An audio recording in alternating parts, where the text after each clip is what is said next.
Salut mes chers frères et sœurs et amis dans l'islam. Que la paix de Dieu soit sur vous.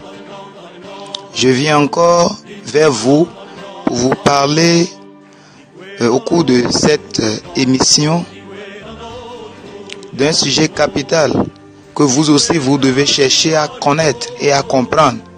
Parce que comme je le dis et je continue à le dire, après la mort, il n'y a pas de remède. C'est ici qu'on doit savoir quoi faire pour pouvoir hériter le royaume de Dieu. Le thème est ceci. Muhammad sallallahu alayhi wa sallam peut-il sauver une âme? Muhammad sallallahu alayhi wa sallam peut-il sauver une âme? Voilà le sujet de cette émission. Bonne écoute et je vous supplie de garder vos Corans, hadiths. Vous allez garder hadith Sahih Muslim et Bukhari naturellement, et un bic pour noter et un cahier pour pouvoir prendre note. Merci beaucoup pour votre disposition pour cette émission. Il n'est pas rare d'entendre de la bouche de nos amis musulmans que Muhammad sallallahu alayhi wa sallam, qu'il est le sauveur de l'humanité et que c'est lui qui est le dernier prophète et c'est par lui que toute l'humanité sera sauvée. On le dit encore qu'il est miséricorde et il est un prophète modèle. Nous allons vérifier cela tout à l'heure. Maintenant, rapidement, nous allons prendre Coran, chapitre 57, verset 9, qui dit ceci.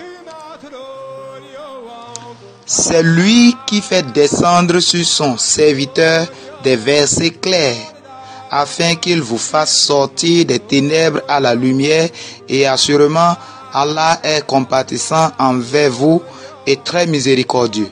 Voilà le verset que les musulmans prennent pour dire que Mohammed est le sauveur de l'humanité. Bien, dans ce verset,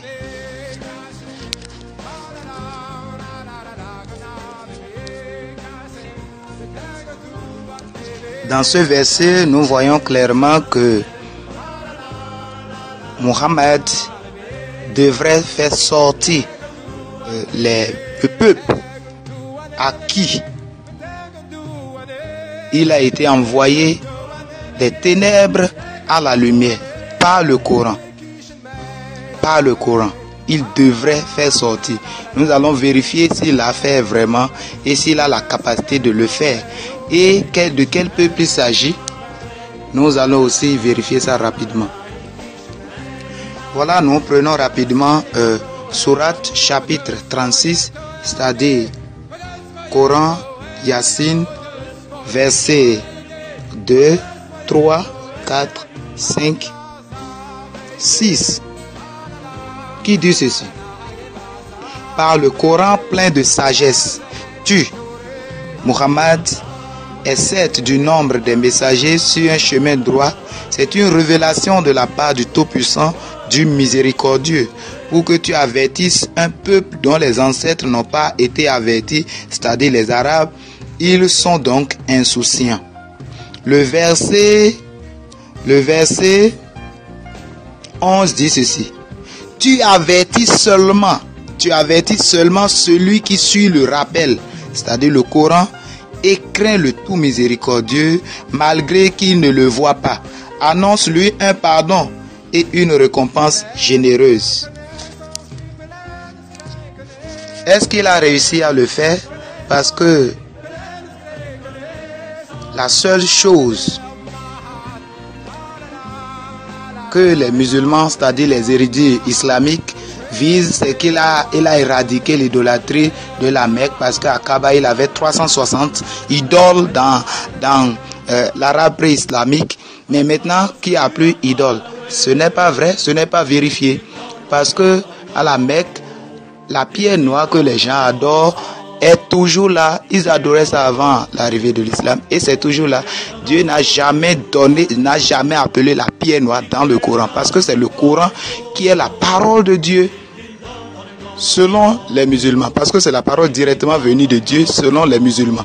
Donc, je demande à quiconque veut dire que l'idolâtrie a été éradiquée par Mohammed, montrez-moi un seul verset dans le Coran où Dieu a recommandé d'aller vénérer la pierre noire à la Mecque. Il n'y en a pas. Donc, il n'a pas pu gérer cela. Pourquoi? Vous voyez dans un hadith, allez chercher et vous me rendrez compte. J'ai mis mon adresse, envoyez-moi si j'ai menti les réponses. Vous allez voir, le prophète de l'islam a été attaqué par les sorciers. Les sorciers, c'est les ténèbres. Si vraiment il est capable de délivrer les gens des ténèbres, il devrait être lumière. Et les ténèbres ne peuvent pas attaquer les ténèbres. Mais il a été attaqué par les sorciers. Que se passe-t-il? Voilà, cherchez et envoyez-moi la réponse. Merci. Voilà pourquoi le Coran, chapitre 33, verset 43, dit ceci. Coran 33, verset 43. C'est lui qui prie sur vous, c'est-à-dire Allah, ainsi que ses anges, afin qu'il vous fasse sortir des ténèbres à la lumière, et il est miséricordieux envers les croyants. Donc c'est Allah qui fait sortir les gens des ténèbres à la lumière et non le prophète de l'islam. Parce qu'il n'a pas ces qualités, ces caractéristiques. Donc mes chers frères et sœurs, et il donne le poids que le prophète ne peut pas porter. Il lui donne la charge en disant qu'il est le sauveur, il est ci, il est ça. Il n'a jamais dit ça de sa propre bouche. Ça n'existe pas dans le Coran. Cherchez, vous trouverez. Vous voyez qu'ils vous ont tellement menti. Il n'y a aucun verset où il a ouvert sa bouche qu'il est le sauveur de l'humanité. Ça n'existe pas. Donc, il dit qu'il est avertisseur et annonciateur. Vous voyez, il dit que c'est lui qui est envoyé comme miséricorde pour tout l'univers. Nous allons lire cela rapidement dans Coran, Surat 21, verset 107. Surat, chapitre 21, verset 107, qui dit ceci. Et nous ne t'avons envoyé qu'en miséricorde pour l'univers. Nous ne t'avons envoyé qu'en miséricorde pour l'univers. Parlant de Mohammed, le prophète de l'islam. Nous allons vérifier si vraiment il est miséricorde pour toute l'humanité. Un miséricordieux, c'est celui-là qui arrive à pardonner même si quelqu'un lui a fait du mal. Au lieu de payer, non, il ne paye pas. Il ne fait pas du mal. Mais nous avons constaté dans les écrits qui vont suivre que le prophète a tué des milliers des âmes. Il a tué beaucoup d'âmes et il a recommandé à ce que les gens tuent tous ceux qui ne vont pas croire. En quoi il est miséricordieux? En quoi? Comment il est miséricordieux? Celui qui est venu sauver les gens et il les tue. Qui sera sauvé? Dans l'islam, on dit il faut aimer ton frère de l'islam. Mais ceux qui ne croient pas, combattez-les, tuez-les. C'est quelle miséricorde ça? La miséricorde vient d'où? Nous allons voir rapidement les versets qui confirment ce que je dis. Nous allons lire Surat 9, verset 83 et verset 86 pour aller rapidement. Surat chapitre 9, verset 83 dit ceci. Si Allah te ramène vers un groupe de ces gens-là et qu'il te demande permission de partir au combat, alors dis, vous ne sortirez plus jamais en ma compagnie et vous ne combattrez plus jamais d'ennemis avec moi. Vous avez été plus content de rester chez vous la première fois. Demeurez donc chez vous en compagnie de ceux qui se tiennent à l'arrière. Donc, on voit au verset 83 que le prophète a mené des combats, des luttes et il a tué des gens. Regardez le verset 86 qui dit ceci.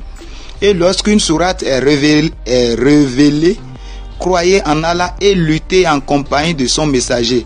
Les gens qui ont tous les moyens de combattre parmi eux te demandent de les dispenser du combat et disent, laisse-nous avec ceux qui restent. Quelqu'un me dira, surtout les hadiths, les Ahmadiyya, ils diront que le combat dont ils parlent, ce n'est pas forcément sanglant. Nous verrons ce que le Coran met dans le combat. Sourate 33, verset 16, qui nous explique ce qu'on met dans le combat. Verset 16 dit, jamais la fuite ne vous sera utile si c'est la mort sans combat ou le maître dans le combat que vous fuyez. Dans ce cas, vous ne jouirez de la vie que peu de temps. Voilà ce que le prophète dit, le prophète de l'islam dit à ses combattants. Donc, combattre ne veut pas dire aller faire du bien ou bien prêcher la révélation, le Coran. C'est de mensonges. C'est de mensonges. Il n'est pas miséricordieux. À qui il est miséricordieux? Il n'est pas miséricordieux. Un miséricordieux ne peut pas tuer. Regardez Jésus. Jésus n'a fait aucun mal à personne. Aucun mal. Il est saint, les gens l'ont menacé, ils l'ont tout fait, mais il n'a menacé personne, il n'a maudit personne, il a aimé toute l'humanité d'un cœur d'amour, d'un cœur divin, le cœur de Dieu, et il a pardonné ceux qui ont péché. Ceux qui l'ont fait du mal, il les a pardonnés. Ceux qui ont péché contre Dieu, il a la capacité de leur pardonner leurs péchés. Nous allons voir ça là aussi dans une autre émission. Donc, étant miséricordieux, c'est pas un slogan. C'est pas un slogan. On doit être miséricordieux doit se prouver dans les actes. Nous allons partir rapidement dans Sahih Muslim, livre du combat. Voilà, nous y sommes. Nous sommes dans Sahih Muslim, c'est-à-dire hadith, livre du djihad, hadith numéro 3260 qui dit ceci. Abdullah ibn Omar a dit, d'après Nafi, le prophète fit une expédition contre les Banu al-Mustalik et les surprit au moment où ils abreuvaient leurs troupeaux. Il tua un certain nombre de combattants et amena quelques captifs. Ce fut ce jour-là que le prophète captiva Juwayriya. C'est Abdullah ibn Omar qui faisait partie de cette expédition qui m'a transmis ce hadith. Bien, dites-moi en quoi le prophète de l'islam est miséricordieux. Il a tué et demande de tuer. Si quelqu'un ne veut pas embrasser l'islam, regardez ce qu'il a dit. Donc, pour quiconque refuse l'islam, il doit être combattu. Regardez Sourate 2, verset 193 qui dit ceci.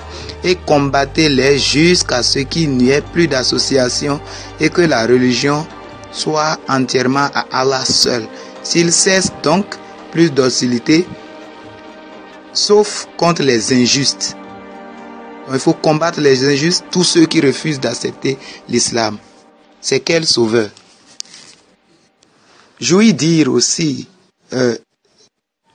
Abdul Majid qui crie partout que les pays de l'islam sont entièrement maîtrisés par l'enseignement du prophète. Mais c'est quelle maîtrise ça? Avec les armes, on coupe la main de ceux-là qui refusent de prier, de ceux-là. Est-ce que c'est ils craignent Dieu ou ils craignent les armes? Ils craignent la souffrance ou ils craignent Dieu? On contraint les gens, c'est un peu comme les malfrats, les braqueurs qui ont braqué avec les armes. Ils maîtrisent tout leur sujet.